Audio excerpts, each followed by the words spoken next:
నారాసుర రక్త చరిత్రని క్రియేట్ చేశారు. అంటే ముఖ్యమంత్రి పైనే మీరు ఆలోచించుకోవాలి. ఎందుకు నేను ఈ మాట మాట్లాడుతున్నానంటే చెప్పకపోతే నాకు తప్పు అవుతుంది. హెచ్చరించడం నా బాధ్యత. ఈరోజు దీపావళి పండగ చేస్తున్నాం. ఎందుకు దీపావళి పండగ? నరకాసురుడనే ఒక రాక్షసుడు ఉండేవాడు. అతన్ని చంపిన తర్వాత దీపావళి పండగ చేసుకుని ఇలాంటి దుర్మార్గులు ఉండకూడదని ఒక మెసేజ్ కోసం చేసుకుంటున్నాం. కొంతమంది అంటున్నారు మీరు మాట్లాడొద్దండి. నేను మాట్లాడను. మళ్ళా మీరు వచ్చి రఫా అంట వస్తే మీరు కూడా ఏమారిపోతే అది నిజంగానే రఫాలు ఆడిస్తారు. మొన్న చేశారు, మీరు చూశారు. ఎంత ధైర్యం ఉండాలని అడుగుతున్నా. మామూలుగా ఎప్పుడన్నా చూశారా? పోస్టర్స్కి కటౌట్లకి పొట్టేళ్లు తెగలేసి దాన్ని తీసిపోయి రక్తాన్ని చల్లే పరిస్థితికి వచ్చారంటే ఏంటిది? నా జీవితంలో 48 ఏళ్ళుగా ఎప్పుడు చూడలేదు, చూడాలని కూడా ఆలోచించలేదని చెప్పి కూడా నేను మీకు తెలియజేస్తున్నా. అందుకే మిమ్మల్ని అందరినీ జాగ్రత్తగా ఉన్నా. నేను నిన్న గుంటూరులో ఒక విషయం జరిగింది. ఆ విషయం కూడా చెప్పాలి. ఇద్దరి మధ్యలో తగరాదు.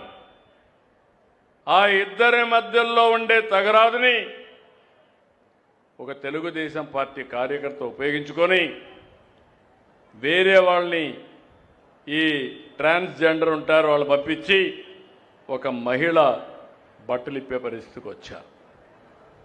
అది విన్నాను. ఇది నేరం. ఎవరు చేసినా తప్పే.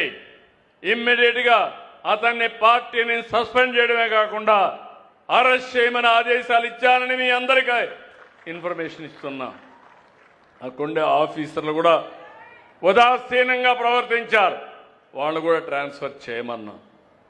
చట్టాన్ని ఏ వ్యక్తి కూడా తన చేతల్లోకి తీసుకోవడానికి వీలు లేదు. అది నావాడైనా పరవాయుడినా ఎవరైనా ఒకటే. ఈ విషయాన్ని గుర్తుపెట్టుకోవాల్సిన అవసరం ఉంది. నేను ఇవి చేస్తే మీరు చేసిన తప్పంటే నా మీద విరుచుకుపడతారా? అది జరగనీయం. Law and order కాపాడుతాం. మా ఆడబిడ్డల మానానికి శీలానికి రక్షణగా ఉంటా. ఇప్పుడే హామీ ఇస్తున్నా. ఎవడైనా ఇలాంటి తప్పుడు పనులు చేస్తే ఎవడిని వదిలిపెట్టనని మరొకసారి మీ అందరికీ విజ్ఞప్తి చేస్తున్నా. ఇక్కడికి వచ్చినప్పుడు సుపరిపాలన, ఈ విషయం కూడా ఒక 5 నిమిషాలు నేను క్లోజ్ చేస్తాను. నేను ఎక్కడికి పోయినా కూడా దీన్ని కూడా తీసుకున్నాను. నేను దగ్గర మీకు అనేక రకాలైన సదుపాయాలు ఇస్తున్నాం. ఒకటి, మీరు చూస్తే డబ్బుల రూపేణా మీ బ్యాంకుల్లో అకౌంట్లో వేస్తున్నాం.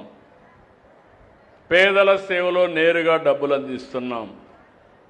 అదే మరి కైండ్ కింద అన్నా క్యాంటీన్ కానీ వెల్ఫేర్ హాస్టల్స్లో కానీ అవన్నీ కూడా ఇస్తున్నాం. కొన్ని సేవల కింద సర్టిఫికెట్స్ కానీ ఆర్టీసీ బస్సుల్లో